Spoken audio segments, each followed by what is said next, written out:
Here we are, Friday afternoon, after all the stormy rain and everything we've had. So we're risking it without a canopy because we've only got a small repair to do on a customer's car was going back off of lease. I just want it tidied up so it's all fine.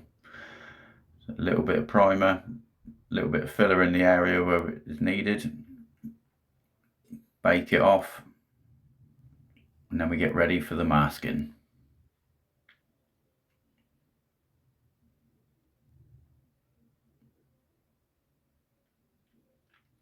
As you can see, I obviously do all the Christmas wrapping.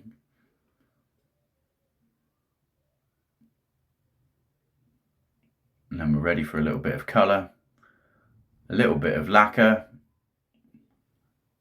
bake it all off, and then I'll polish the area up. And that is the finished product. The job's a good one.